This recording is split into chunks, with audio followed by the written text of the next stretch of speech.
또 5월에 함께했던 하나님과 더불어서 또 6월에 주님과 동행하시는 우리 하루하루 되시기를 바랍니다.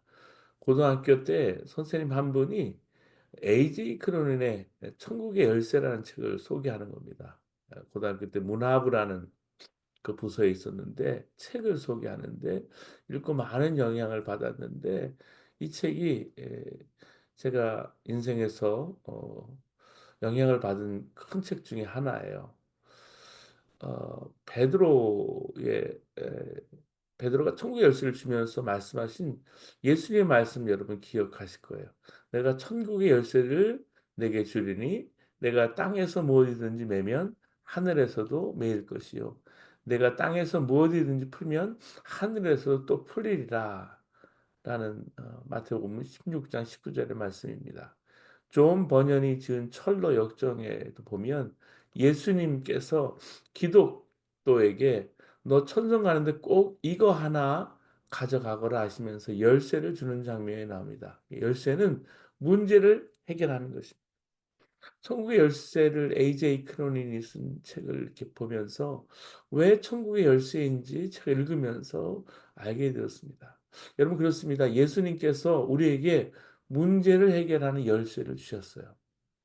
그게 뭘까요? 기도입니다. 근데 문제는 실제로는 기도를 해야 한다는 사실. 기도해야지 기도해야 할 텐데 그런 게 아니고 실제로 기도해야 한다는 말씀입니다. 기도하지 못하는 배경에는 마귀가 역사하고 있다는 사실. 마귀가 기도하면 우리를 감당할 수 없음을 아는 거예요. 어떻게 해서든지 그러니까 우리가 기도하지 못하게 만듭니다. 열심히 노력하는 것은 그냥 내버려 둡니다. 기도하지 못하고 열심히 사는 것은 하나님과 상관이 없이 사는 것이기 때문입니다. 자녀들이 열심히 공부하면 안심입니까? 남편이 열심히 직장 생활하면 안심일까요? 아내가 열심히 가정을 꾸리고 자녀를 양육하면 안심하세요? 열심히 교회 나와서 예배하고 봉사하고 헌신하면 안심입니까? 기도 못하면 큰일입니다. 근데 실제로 기도하는 것 못지않게 중요한 것이 있습니다. 바른 기도를 하는 것입니다. 어떤 내용으로 기도하느냐 하는 것입니다. 기도하면 소원대로 다 들어주신다는 말은 완전한 미혹입니다. 살 집을 달라고 하지 말고 뭐 아파트이든지 단독주택이든지 컨도미니엄이든지 정확히 말하라. 이것이 마귀의 유혹이에요. 하나님은 이런 기도에 응답하지 않으십니다.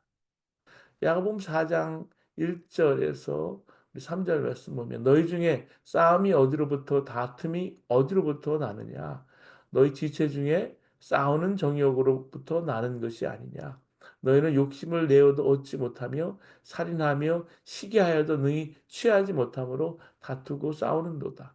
너희가 얻지 못하면 구하지 아니하기 때문이요 구하여도 받지 못하는 정욕으로 쓰려고 잘못 구하기 때문이라라고 말씀해 주고 있습니다. 사랑하는 여러분, 우리가 예수님을 아는 눈이 뜨이면 기도 내용도 달라집니다. 이사야 선지자는 하나님께서 이스라엘 회복하실 거라고 말씀해 주셨어요. 오늘 우리 이사야 62장 6절 7절 읽었는데 그 전에 62장 1절에도 보면 1절부터 우리 4절까지 말씀 보시면 이렇게 말씀해 주고 있어요. 나는 시온의 의가 빛같이 예루살렘의 구원이 햇불같이 나타나도록 시온을 위하여 잠잠하지 아니하며 예루살렘을 위하여 쉬지 아니할 것인즉 이방 나라들이 내 공의를 뭇 왕이 다 내 영광을 볼 것이요 너는 여호와의 입으로 정하실 새 이름으로 일컬음이 될 것이며 너는 또 여호와의 손의 아름다움과 내 하나님의 손의 왕관이 될 것이라. 다시는 너를 버림받은 자가 부르지 아니하며 다시는 내 땅을 황무지라 부르지 아니하고 오직 너를 헵시바라 하며 내 땅을 뷰라라 하리니 이는 여호와께서 너를 기뻐하실 것이며 내 땅이 결혼하는 것처럼 될 것입니다. 말씀해 주고 있어요. 정말 놀라운 약속을 하십니다. 그래서 오늘 읽어주신 6절 7절에 보면 성벽 위에 파수꾼을 세우라고 말씀하세요. 그들이 할 일은 하나님으로 하여금 약속하신 것을 기억하게 하는 일이고 약속을 이루기까지 쉬지 못하게 하시는 일입니다. 그래서 오늘 이사야 62장 6절 7절 읽었는데 다시 한번 보시겠습니다. 예루살렘이여 내가 너의 성전 위에 파수꾼을 세우고 그들로 하여금 주야로 계속 잠잠하지 않게 하였느니라. 너희 너희 여호와를 기억하게 하는 자들아 너희는 쉬지 말며 또 여호와께서 예루살렘을 세워 세상에서 찬송을 받게 하시기까지 그로 쉬지 못하시게 하라. 이게 기도예요. 하나님께서 하시는 일을 끝까지 이루시도록 동역하는 거예요. 기도는 결코 우리 소원을 이루는 수단이 아니고요. 어떤 사역을 위한 준비가 아닙니다. 기도는 사역 그 자체예요. 기도할 수 있습니까? 그러면 여러분 훌륭한 사명자입니다. 그 훌륭한 사명자들 때문에 저는 교회가 작은 교회든 큰 교회든 서가는 것을 봤어요. 고린도전서 3장 9절에 우리는 하나님의 동역자라고 했습니다. 하나님으로 쉬지 못하시게 하라고 해서 우리가 하나님을 마음대로 움직인다는 그런 말이 아니잖아요. 기도는 하나님의 역사가 계속하게 하는 힘이 있는 것입니다. 기도가 모든 것을 온고잉하게 하는 거예요. 하나님의 역사도 중단되는 겁니다. 기도가 중단이 되면. 이처럼 기도로 하나님과 동역할 때 반드시 명심해야 할 것은 되어지는 일을 바라보는 것이 아니라 하나님을 바라봐야 한다는 사실. 때때로 기도할 의욕이 사라질 때가 있습니다. 혼자 기도할 때가 있어요. 새벽 기도도 혼자 하면 다 지칠 때가 있어요. 왜 이런가 돌아보면 무엇인가 하나님께 서운한 것이 있기 때문입니다. 기도하면서 사명을 위해서 열심히 다 했는데 열매가 없을 때 하나님에게 정말 배반당하는 것 같은 그런 마음이 드는 겁니다. 참으로 신실한 주의 종인데도 사역에 열매가 없고 가난하고 병든 사람들이 있습니다. 하나님 앞에서 가증한데도 부하고 건강하고 형통해 보이는 그런 사람들도 있습니다.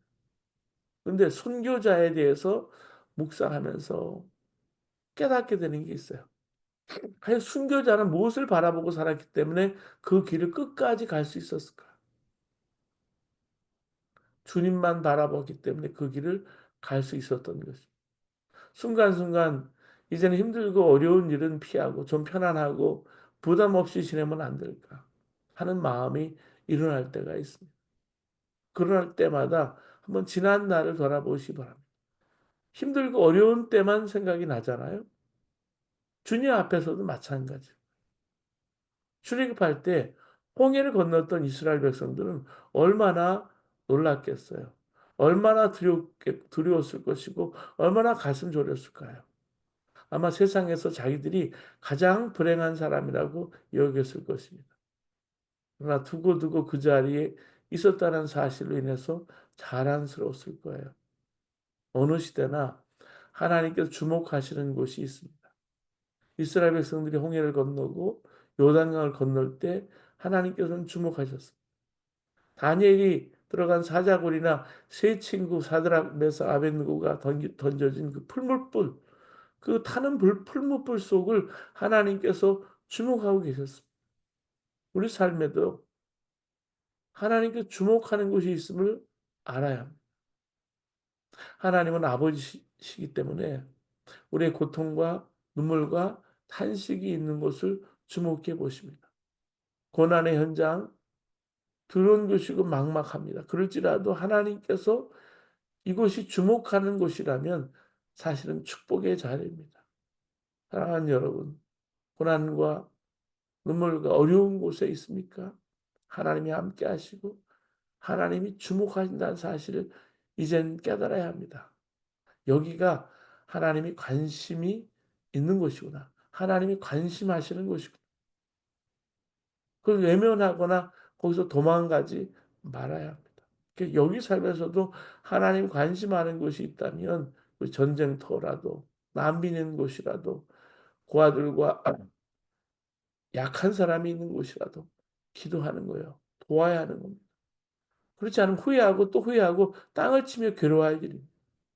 하나님께서 침묵하시는 것 같은 때가 있어요.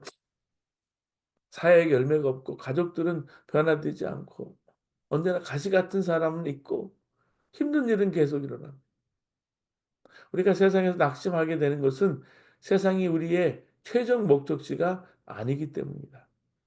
그것을 깨닫고 나니까 이 세상에서 충분히 보상받지 못한 것 또한 하나님의 은혜였습니다. 한 사모님이 말할 수 없는 시련 중에도 믿음으로 살아보려고 애를 쓰는 가정에 칠순잔치가 있어서 예배를 드리는데 주님께서 큰 소리로 말씀하시는 것을 들으셨답니다. 끝까지 끝까지 달릴만 하다. 내가 너희들을 위해서 이렇게 잔치를 준비하고 있단다. 그 소리를 듣는 순간 눈물이 왈칵 쏟아졌습니다. 이름도 빛도 없이 주님과 교회를 위해서 충성하는 이들을 향한 주님의 외침이고 주님의 마음이 느껴졌기 때문에 사랑하는 여러분, 이름도 빛도 없지만 주님의 이름이 나의 이름이고 주님의 빛이 나의 빛이라고 믿는 자에게 주님은 끝까지 큰 소리로 우리에게 외치십니다. 끝까지 달려오너라. 내가 너를 위해 큰 잔치를 준비해 두었다. 하나님 나라를 위해서 기도해야 하는 이유가 뭘까요? 우리가 잊지 않기 위해서 기도하지 않으면 잊어버립니다. 우리가 누구인지, 왜 사는지, 결국 어디로 갈 것인지 항상 명심해야 돼요. 그게 기도예요. 주님 오실 때까지 밥 먹는 것 같이 기도해야 된다는 말씀이에요. 기도하는 자가 하나님 나라를 분명히 알게 되고 믿게 되고 더 기도하게 됩니다. 이민 왔잖아요, 저희가. 이민 온 사람들이 한국 사람인 것을 잊지 않으려고 한국말을 한국 학교에 배우는 것과 같은 거예요. 여러분, 제일 먼저 하와이에 사탕수수 노동자로 온 사람들이 제일 먼저 와서 3년 지내고 다른 민족보다 일본보다 중국 사람들보다 늦게 왔지만 어떤 이유로든지 근데 와서 세운 것은 한국 학교였어요. 한국 학교. 이스라엘은 2000년 나라를 이뤘지만 회당을 중심으로 율법을 가르치고 유대 공동체를 그 기초를 마련해 왔기 때문에 결국 2000년 전 이런 나라를 되찾았습니다. 우리가 하나님 나라를 잊지 않고 기도하는 것은 우리가 그 나라에 설 수 있게 만들어줍니다. 그리고 하나님 나라를 위해서 기도하는 것은 하나님께 하나님 나라를 이루실 근거가 됩니다. 우리가 원하지도 않는 하나님 나라를 하나님께서 왜 이루시겠을까요? 마귀는 가만히 있겠어요? 마귀는 하나님께 항변할 것입니다. 사람들은 하나님 나라를 원하지도 않습니다. 그들은 세상에서 잘 살기만 바랄 뿐이에요. 근데 왜 하나님께서 간섭하십니까? 기도하는 것 들어보세요. 하나님의 나라를 위한 기도가 있습니까? 사탄의 이 참소에 우리가 대답해야 합니다. 아니다. 우리는 하나님 나라가 이 땅에 임하기를 원한다. 이 외침이 점점 커져야 합니다. 이렇게 외칠 사람이 누굽니까?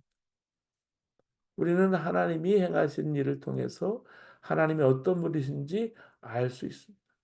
그래서 시편 103편 3절에 6절에 다윗이 말합니다.